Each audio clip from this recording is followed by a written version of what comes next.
السلام عليكم البنات، مرحبا بكم في القناه. كنتمنى تكونوا على خير وبخير ان شاء الله. منتهى هادي ما بقيت نزلت لكم شي فيديو. كنت عيانه الله ينجيكم. خرجت من الحمام ويضربني واحد البرد خايب، تنعست في الفراش وسورتو هاد الجو دابا مبدل.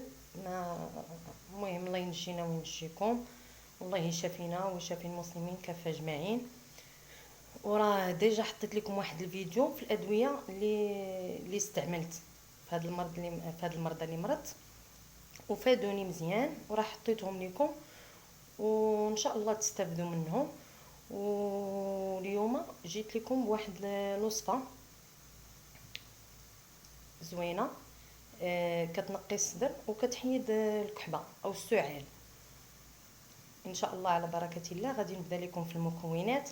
عندنا الزعتر، وعندنا الحبه السوداء، وعندنا القرنفل، وعندنا فليو. 4 المكونات. والحليب، يا اما نستعملوا هذا الحليب نيدو ولا نستعملوا الحليب العادي. كناخذوا واحد كاسرونه ولا فاش ما بغيتو، ولا بريق نتاع الدجاج، ولا كنديروا فيه الحليب. وهذا القرنفل البنات غادي نحيدوا ليه ديك النواره الفوقانيه ديالو. غادي ناخذوا حبيبات نتاع القرنفل، المهم على حساب الكميه اللي بغينا نديرو، كاس ولا نص سيطرو ولا كناخذوا. المهم انا غادي ندير لكم على حساب كاس. ناخذ واحد 6 نتاع الحبيبات نتاع القرنفل نحيدوا لهم النواره.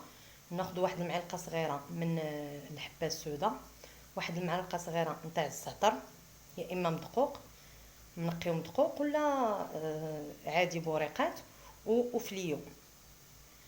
كنشدوهم كنقيوهم كنغسلوهم مزيان وكنديروهم، يا اما كاين البريق اللي فيه الصفايه كنحطوهم فيهم في وسط الحليب وكنديروهم على نار مهيله حتى كيطلقوا مزيان، وكنخليهم شويه يطلقوا، عاد نشدوهم ونخويهم في كويس وكنشربوهم من الليل وكنتغطاو.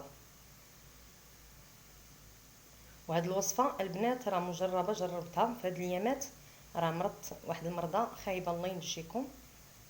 والحمد لله دابا راه شويه الحمد لله.